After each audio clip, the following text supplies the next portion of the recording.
Sometimes it's really clear in the flow, but other times it's not. But it's who does this? So if you're dealing with a meeting that maybe has multiple people involved, you're always asking who's leading this section, who's doing this prep work, whose job is it to do this, or who's leading this, and maybe who's involved. So that's an important question. So those are the key things. And then typically through this process, I'm also asking why for each section. And ultimately, I'm really looking to get the answer to why overall. And sometimes that's clear at the beginning. Sometimes I learn that through the process, but I'm always looking to answer that question. Why are we doing this at all? What does a successful outcome of this process look like? Being able to define that in all of the ways that something could branch out.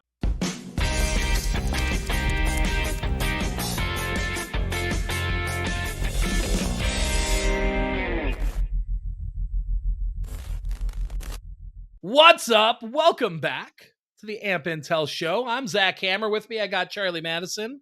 And we were having an interesting conversation about playbooks. And so we're going to just go into that conversation and go from there. So, Charlie, go ahead, take it over. Yeah, so you're talking about some stuff you've been doing with your one-on-one clients that are really interesting, helping them. And I know one of them super successful. They keep coming back to you whenever they've got stuff changing, and you're doing some really cool stuff, especially now with AI and these playbooks. Tell me Right. kind of the what and the why with this. Yeah. So, the basic idea here is that we're trying to get really clear on making sure that some of the processes that make this real estate team successful, that they're well documented so that they're repeatable. But we're not just doing that. The other thing that we're doing is that we're trying to make sure.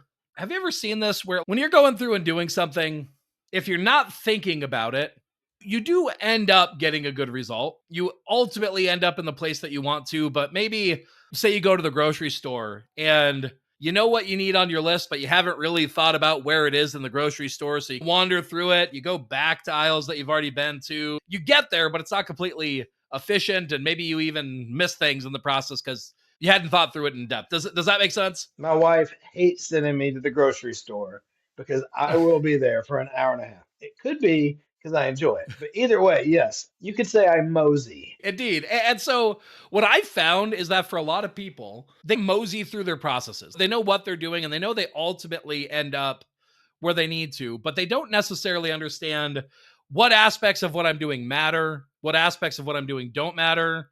Maybe some things happen sometimes and other times they don't happen. And it's almost a lack of awareness of what's making a difference and what would be the ideal flow for something. And so what I found is that when you take the time to go through a process to actually think about this thing that we're doing, what's the ideal way to do it? If we did this perfectly, what would that look like and why? And what's our thinking behind it? When you do that, naturally, the process improves. You're able to make more people on your team able to run that process effectively. You're able to improve the process so that you're getting more consistent results, so that you're getting better results more often, so that everybody feels good about the process. There's a lot less cloudiness in it. And this is a little bit different than an SOP. So an SOP to me is more like we have this specific document that needs to be created. How do we create that document? It's a little bit more step by step. Click these buttons, you need these tools, that sort of thing. Now, these are definitely, they're in a similar zone. They're related. They're at least cousins, if not brothers and sisters, right? They're very much a similar purpose, but the way that they feel is a little bit different. These playbooks versus SOPs. But the process to arrive at them can sometimes be similar. So what I discovered through this is I was doing this process myself in the same way, where I'm not exactly thinking about what I'm doing, and I'm just taking somebody through the way that I think about something. Honestly, what I'm hopeful that we could do here in this conversation a little bit is that maybe at the end of this, I will actually have a playbook for what I'm doing to help people develop playbooks. And so this will actually be a little bit of that process in the midst of it. This will be a little bit different because I already know a little bit of the vein of what I'm doing, and you'll just be asking questions and being curious. But ultimately, the end result of this is that we'd be able to take this recording and extract a playbook for doing this process. Does that make sense? Yeah. And so that makes sense. So that's the what and the why. The whole idea Right. is what I heard is like there's blind spots in most people's, you call it their grocery store list, right?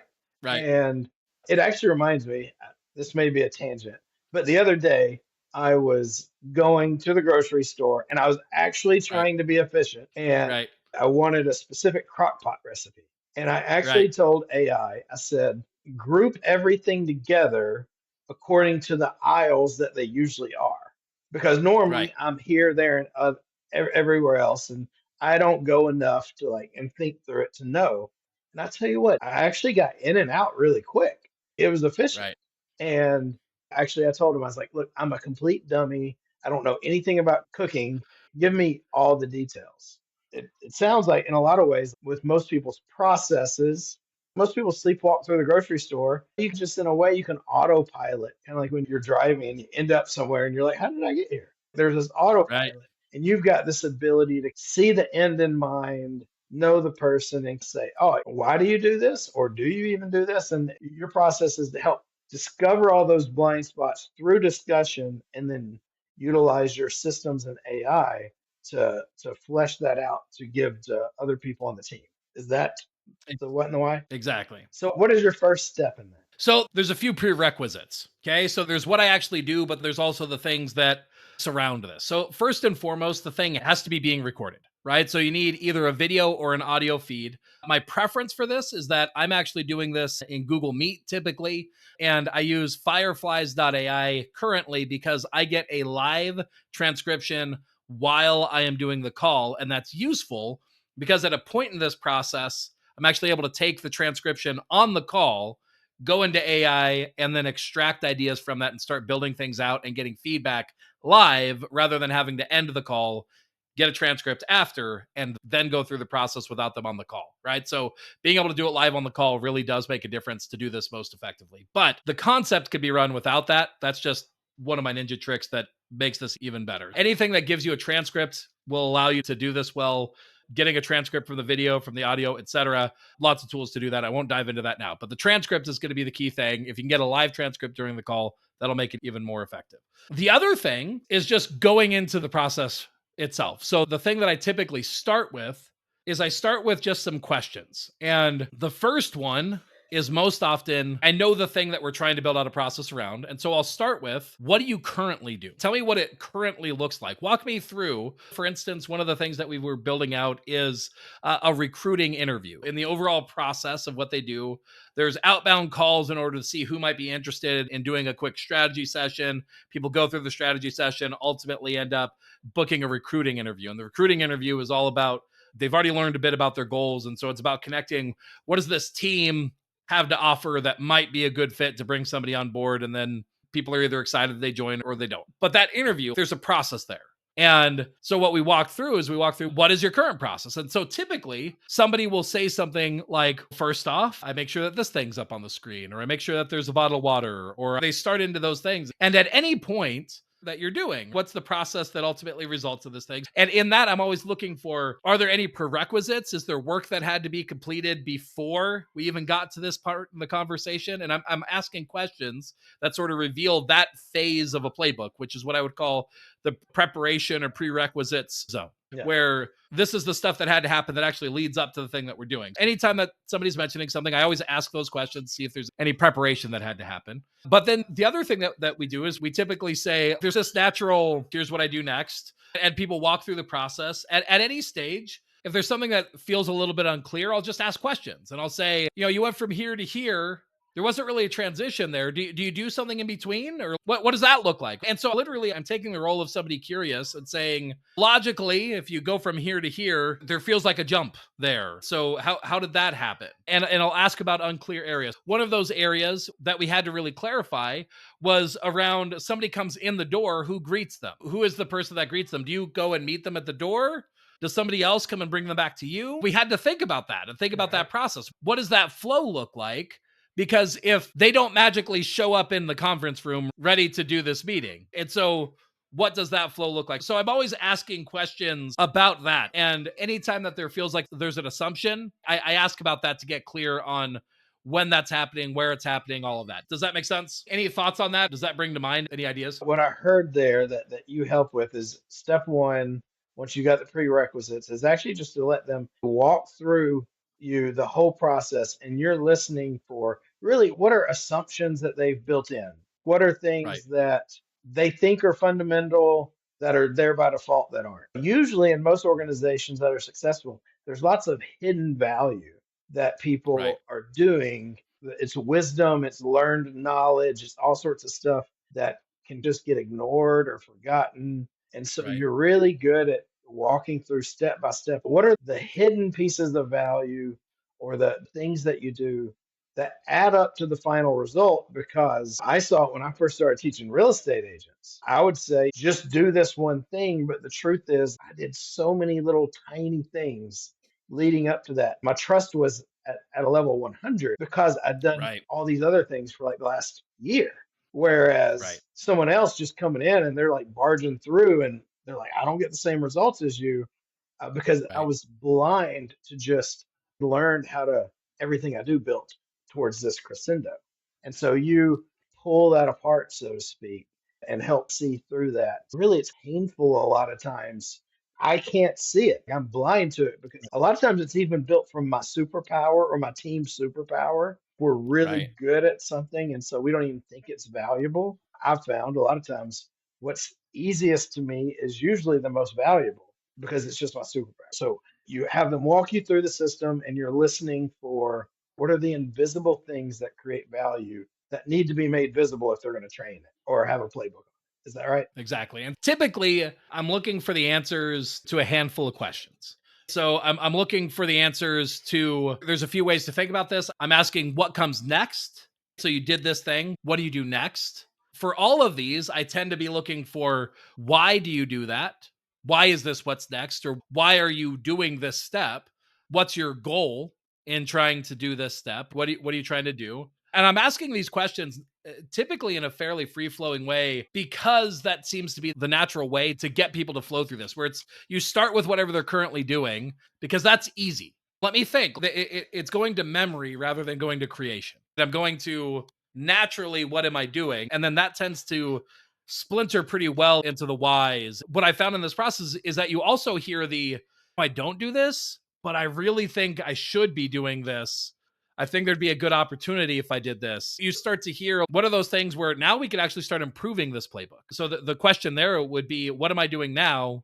What might I do differently if I was doing it better? Right. And you get to hear people's view on that and very often unlock ideas that they're excited about because they already have these thoughts. They just haven't sat down and put them together. They haven't sat down and done that. So that's part of what we do to improve it as well. And this just comes up naturally in the process. The other thing that I'm often looking for, sometimes it's really clear in the flow, but other times it's not. But it's who does this? So if you're dealing with a meeting that maybe has multiple people involved, you're always asking who's leading this section, who's doing this prep work, whose job is it to do this, or who's leading this, and maybe who's involved. So that's an important question. So we have the what comes next. We also have the what came before. And if there's ever anything that's not clear, we covered that already. Yeah. So those are the key things. And then typically through this process, I'm also asking why for each section. And ultimately, I'm really looking to get the answer to why overall.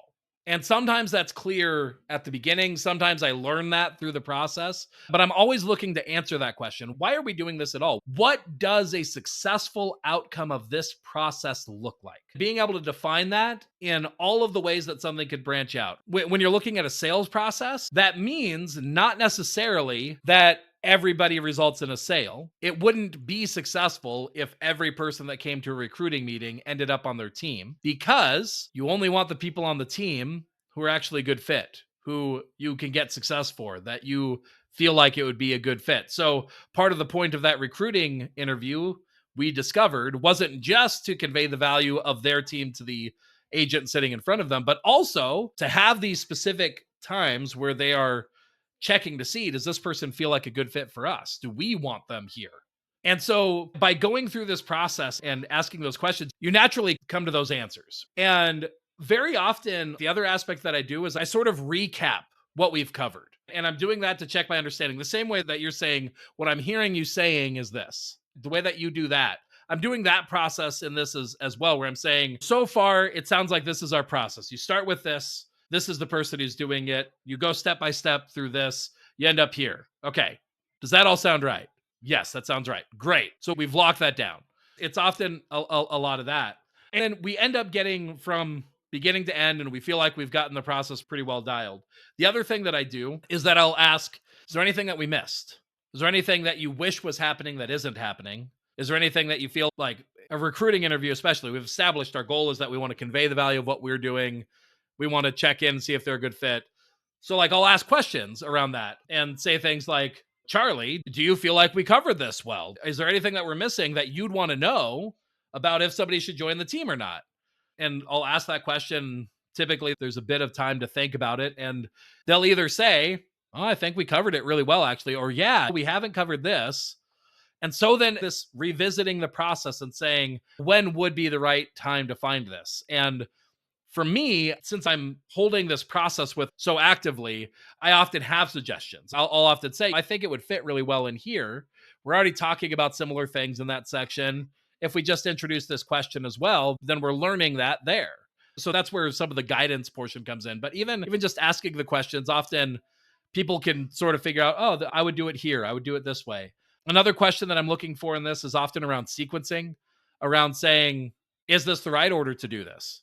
And there have been times where in that dance that we do around what the goal is, maybe one of the goals is getting more participation in the process where it's a little bit less of a monologue and a little bit more active and involved. And so we figured out times to adjust the process, say, here's a great place where we could add more. So it's like we're conveying the what, but the how we're doing it, we're improving the how in order to get one of our other objectives. And so that's another question. Is there a better way to sequence this? Are there places where maybe we're conveying the right information, but we're not doing it in the way that we want to? So there's these questions around, we look at what is currently, we break it down, we rebuild it again, and we just ask a lot of questions through this process.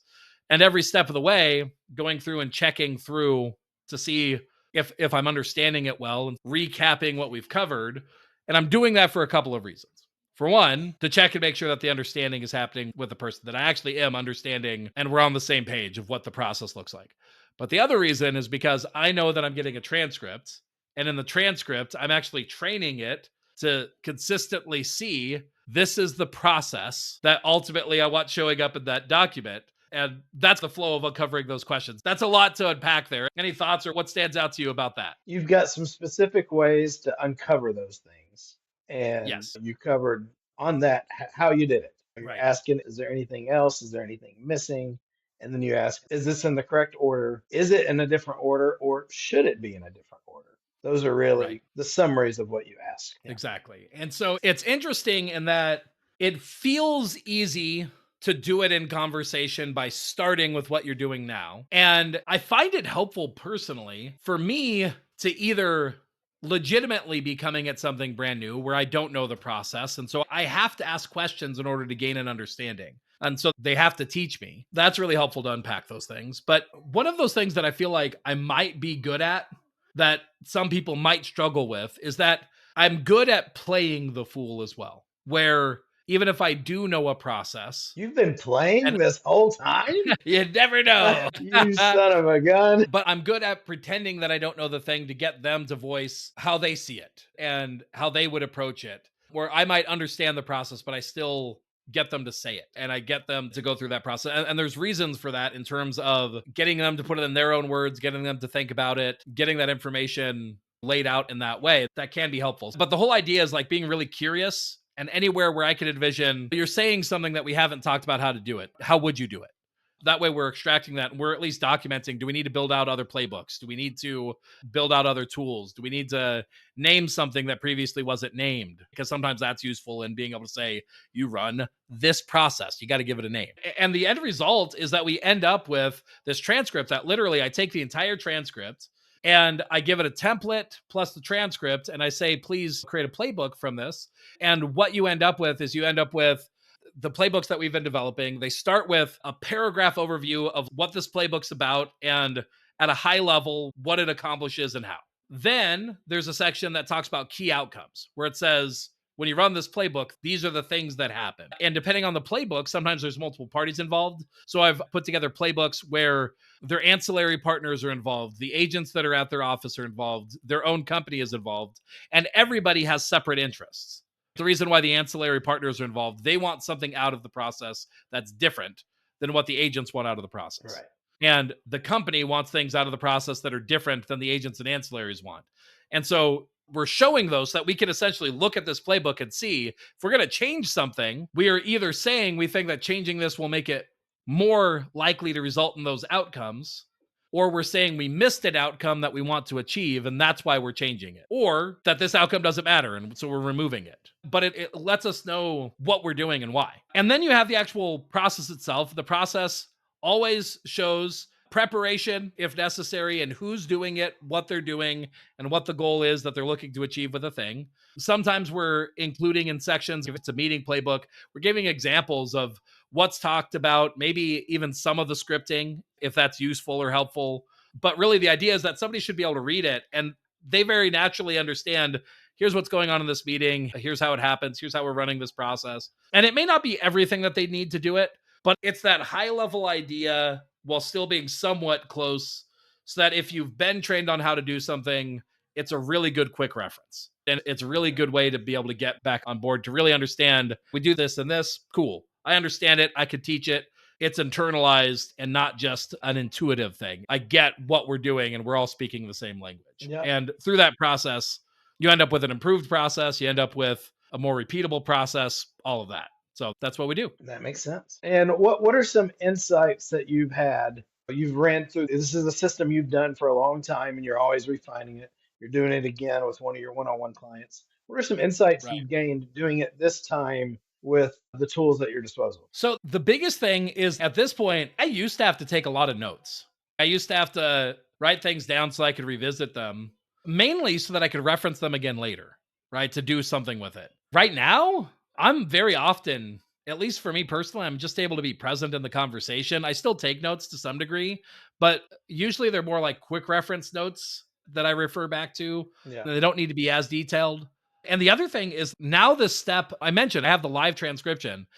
Having that live transcription and then working it in AI immediately means that I'm able to end the meeting with the work done and able to say, we generate a playbook, we go through it and we say what's accurate about this, what's inaccurate, and we change out anything, because AI is not always going to get it right, but we get 95 to 99% of the way there, usually on that first pass. That's, oh, it was off here, so we fixed something, or it missed this key aspect, and so we fixed that. But by doing it this way, we end up with the document ready to go, ready to be deployed.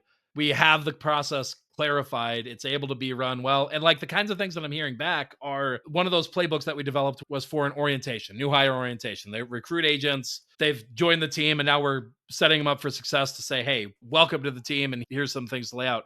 Part of what I heard is, because the process is so clearly documented, because it's being run like that, it's like they knew how to flow through that information well. They understood why everything was there, what it did in the process, and why. And people are engaged. People are understanding the meaning of it, because we're thinking about, why does this matter to the agent that I'm presenting this information to? Because that's what you have to do to be successful in that. And by thinking about those things, everybody involved is able to be confident, have a good result, and you're able to do things at scale and do them repeatedly to actually get the result that you want. That stands out. The other thing that really has stood out is that I am right now, like, part of why I'm even thinking about this, I'm getting busy enough that I can't do this with everybody in the way that they might need it to be done. And so I've started to have to teach other people this process so that they can do it within their own team.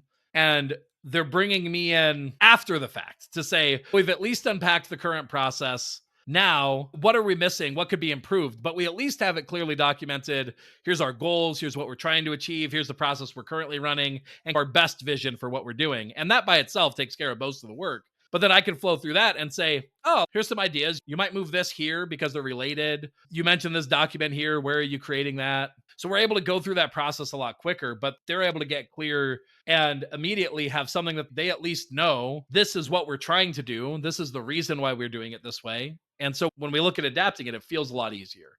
And I'm able to just give my perspective rather than just unlocking for them what they're already thinking. I'll have to report back on how that's going. I just recently taught them how to do that. So we'll see what I learn in the process of when now they go out and do it themselves too. Those are some of the insights to me. We've been able to do these meetings and then now document kind of whole aspects of their business, their recruiting process, and really give them soup to nuts clarity on what they're doing so that they know how to execute on this thing that's already working for them. And it doesn't feel cloudy. It feels very clear and it feels repeatable. And everybody knows what their role is, why they're doing it.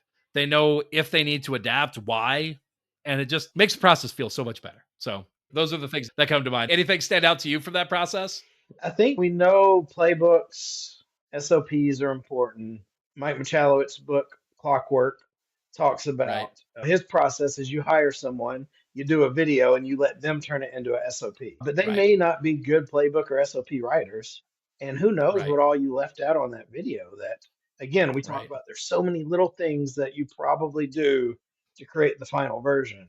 And the Right. fact that you're able to convert this into maybe an hour conversation, maybe a little longer, Right. maybe a little bit shorter. And at the end, you got version one is that you can immediately put into practice, use, and then you can refine. It's the 80/20 rule. It's probably the 95/5 rule. You probably got it Right. 95% done within an Right. hour. And of course, it comes from asking really good questions, your superpower of what to look for. You can have the big vision as well as dive into the small little pieces and then be able to get AI to. I'm assuming you didn't say this, but since you Right. have the live transcript, you can do it there. You can probably get live feedback and you can make some tweaks while still on the call. And that's the key. So typically, I'm paying attention to when I feel like we got our first draft done, meaning in the conversation where it's like, I know it housed in this transcript is our first version. So I'm able to take that, get the first version back. We pull it up, we start looking at it, and we see, oh, we didn't cover this, or there's still a gap here. And by being able to look at it together, we're able to all be on the same page and yeah, see it live to see what that looks like. You and I have done this kind of work together too. And you see, that's typically how I do it as well. I pull it up and I do the work and we look at it. We see, does this make sense? Is this right? Is this wrong? And really be able to come together to get clarity on the process too. So yeah, it makes a massive difference for sure. That's awesome. Really cool. You get playbooks quickly. And when you got playbooks, you can do it systematically. When you can do it systematically, you can see what's working, you can test, you can refine instead of just saying sometimes it works, sometimes it doesn't, because there's all these Right. hidden elements that your superstar does that your average person doesn't, right? Yeah. And I think the key thing that I figured out for where I would deploy a playbook versus what I would call an SOP is that playbooks and SOPs are really, they're very similar, but playbooks are more like this is the guidance for how to show up in a thing that you're going to have to be creative in.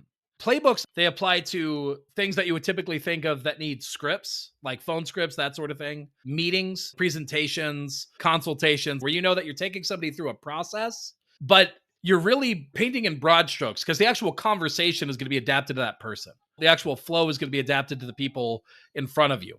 And so that's where we're really deploying playbooks is this thing that needs to be interactive or this thing that needs to be adaptable. How do we create structure around something that's adaptable? Something that takes a little bit of presentation skills or takes a little bit of artistry, but we want to bring a bit of science into it. SOPs to me are much more, this is just the way that you do the thing. Like you do it this way. There might be a little bit of creativity in it, but it's mostly there's a very clear process. You start with raw materials, you end up with this output. That's how I think of an SOP. But this is the SOP for something that maybe previously you've struggled to figure out how do I create an SOP for this? It needs to be adaptable. It needs the outline. It doesn't need the exact script. It doesn't need the exact step-by-step process. That's where we've been deploying it. And it really fits that overall mix of when you're trying to make your business repeatable, make your business process oriented. It's one of the tools in the toolbox that helps you get there for sure. That's awesome. How can someone dive into this? Yeah, so I'm working on a number of different ways that people might be able to get help with this. Really, the best way is to join our AMP Intel community, AMP Intel Elite, where you can hop on calls with us. We can work through this process with you. You can potentially engage us in one-on-one calls as well, where we can go through these processes with you.